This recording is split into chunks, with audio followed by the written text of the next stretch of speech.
Metroidvania é um estilo de jogo 2D em que a gente controla um personagem que foi largado no mundo. Repleto de salas para você entrar e itens para você pegar. Porém, 90% dessas salas e itens estão bloqueados, incentivando o jogador a explorar o lugar para ver se ele encontra uma maneira de desbloquear essas coisas. Às vezes derrotando inimigos para conseguir dinheiro ou experiência para ficar mais forte. A palavra Metroidvania é a junção dos nomes de Metroid e Castlevania, já que essas franquias são basicamente o casal que popularizou o gênero e zaz.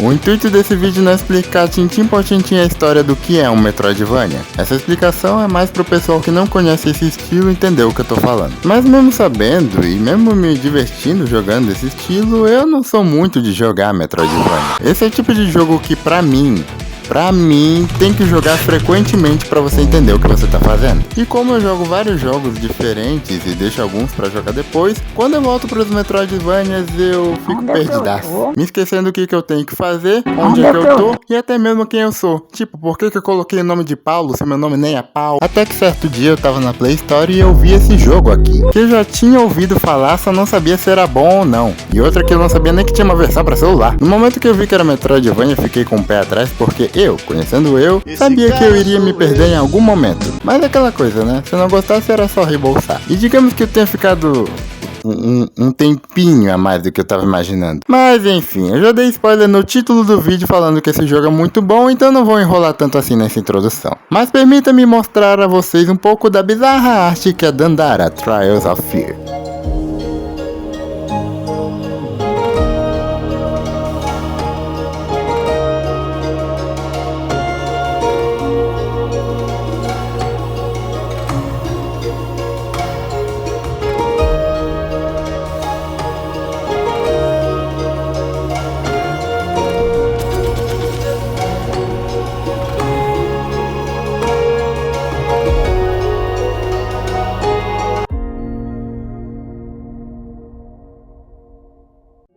Como a história do jogo é longa, eu não vou falar da história toda. Até porque o intuito desse vídeo é justamente mostrar um pouco do jogo para que você tenha vontade de jogar. E eu sei que eu não sou um canal grande, eu provavelmente só vou convencer uma, duas pessoas no máximo, mas tipo assim, dane-se. Deixa eu falar de um jogo que eu gosto, por favor, o canal é meu. Então, pra não dar spoiler das partes mais avançadas do jogo, eu vou falar apenas da história base, da gameplay, da música, essas coisas.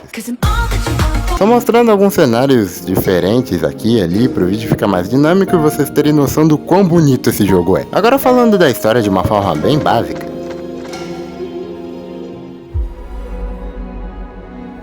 O Sal já esteve em plena paz. Criação e intenção fundiam-se em crescimento e aprendizado. Mas como o câncer, a ideia dourada cresceu. O equilíbrio se quebrou e veio a opressão. Quando tudo parecia perdido, no berço da criação, uma nova esperança surgiu. Basicamente, um tirano chamado Eldar invadiu esse mundo e tá dominando geral, proibindo e destruindo todo tipo de coisa que não agrade ele. Ele é basicamente um tuiteiro. E para acabar com as algazarras do Eldar, para acabar com ele surge uma guerreira chamada Dandara Pereira da Silva Trials of Fear. Inclusive, pesquisando sobre esse jogo, eu descobri que Trials of Fear é uma DLC gratuita, o nome do jogo é só Dandara, mas quando eu baixei já vinha o Trials of Fear, então... Guerreira essa que faz referência a uma guerreira afro-brasileira chamada Dandara dos Palmares. A história vai ficando mais profunda conforme a gente vai avançando no jogo e interagindo com esses brilhinhos de pirilim-pim-pim. E eu acho interessante a forma como os personagens falam, eles me lembram poesia, cordel, algo assim. Os diálogos são bem bacanas, eles mostram bem as emoções dos personagens, mesmo sendo apenas 2, 3 caixas de texto. As falas são tão bonitas de ler. E isso não é só nos diálogos, as descrições dos itens e dos power-ups também são assim. Você vai ver o item de cura, não tá lá escrito esse item recupera sua saúde ou algo assim, não, tá escrito use perto do seu coração e recupere suas forças. Tipo, a mesma coisa, mas é dito de uma forma que ajuda na imersão desse mundo, isso é bem legal. Mas uma coisa que ajuda ainda mais na imersão é justamente explorar esse mundo.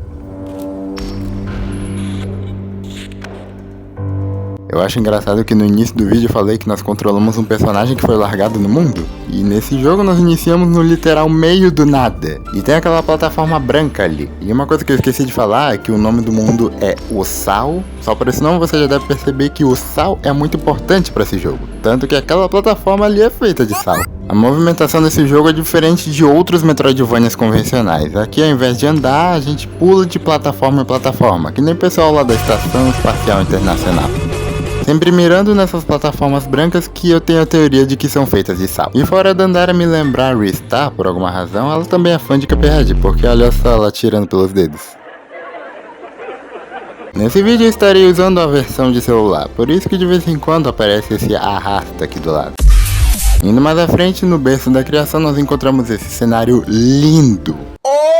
Essa parte serve para nos acostumarmos com a jogabilidade e mostrar que nós podemos interagir com objetos e nos ensina que o perigo pode vir de todos os lados, inclusive do chão. E eu só queria deixar registrado que nessa parte eu acabei morrendo no tutorial. Bom, pelo menos isso serviu para mostrar uma das telas que eu mais vi no jogo inteiro. Sim, é a de Game Over. Esse jogo não é fácil, mas calma que o tutorial não é nenhum Kaizo, é só eu que morri de besta mesmo. Mas pelo menos isso serviu para mostrar que essas bandeiras amarelas servem de checkpoint. Indo mais à frente nós entramos na Vila dos Artistas, onde nós encontramos os inimigos do jogo.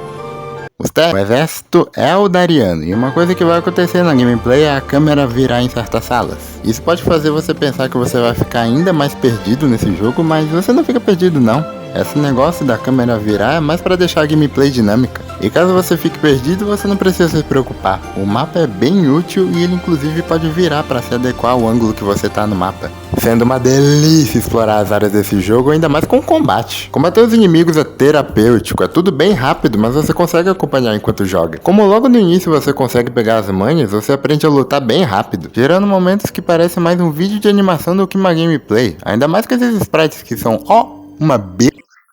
Ao derrotar os inimigos, eles explodem e dropam essas coisas.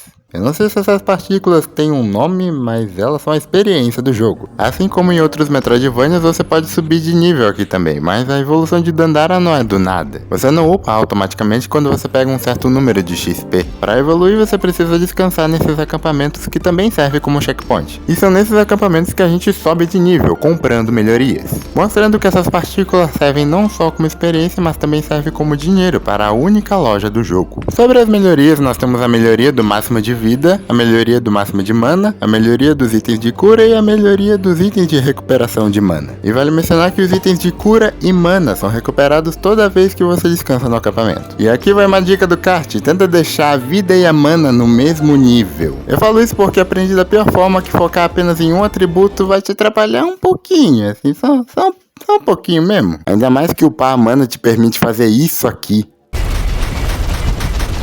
E vai por mim, fazer isso nos chefes é muito satisfatório. Sobre os chefes desse jogo, eles são muito bons. Todos eles são muito criativos e eles são muito bonitos de se ver. Eles têm uma dificuldade alta, mas não é uma dificuldade injusta. É uma dificuldade que te faz querer jogar cada vez mais. Eu só fico meio triste de ter poucos chefes. Tipo, tem várias batalhas com mini-chefes, mas depois os mini-chefes se transformam em inimigos normais. Mas mesmo sendo poucos chefes, eu garanto que todas as batalhas contra eles são incríveis. Desde as mecânicas até a música do chefe, que é muito boa. Falando nas músicas,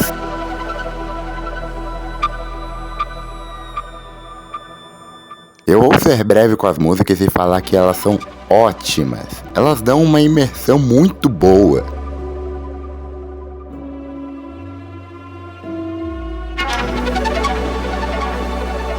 Passa um ar de mistério e solidão.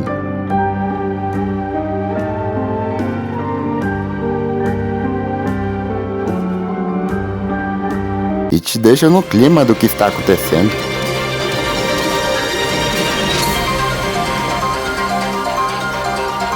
Eu não tenho muito pra falar das músicas, até porque não entendo nada de música, mas eu gostei muito delas. Vocês podem ter reparado que eu não falei muito dos gráficos, mas isso é porque só olhando isso aqui de primeira dá pra ver que esse jogo é uma obra-prima visual. A arte desse jogo é muito bonita, tanto nos personagens, nos efeitos visuais, na arte dos itens, mas principalmente nos lugares. Esse jogo é muito bonito, dá vontade de ficar parado apreciando a vista nos acampamentos de save. Cenários incríveis como a ponte do rio que cai e design de personagens incríveis como essa personagem aqui que provavelmente é filha de casal de primo. O pessoal da Long Hat House e Hal Fury estavam inspirados. No fim, Dandara é um jogo incrível, divertido, bonito e bem único pra mim.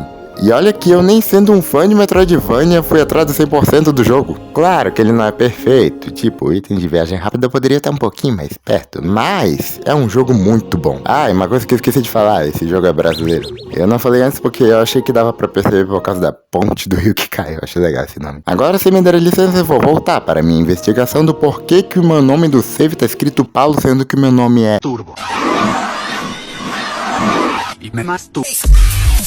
Se você gostou, eu fico feliz e por favor deixa o like. Se você não gostou, desculpa ter gastado seu tempo à toa. É isso, eu vou ficando por aqui. Até mais e fui!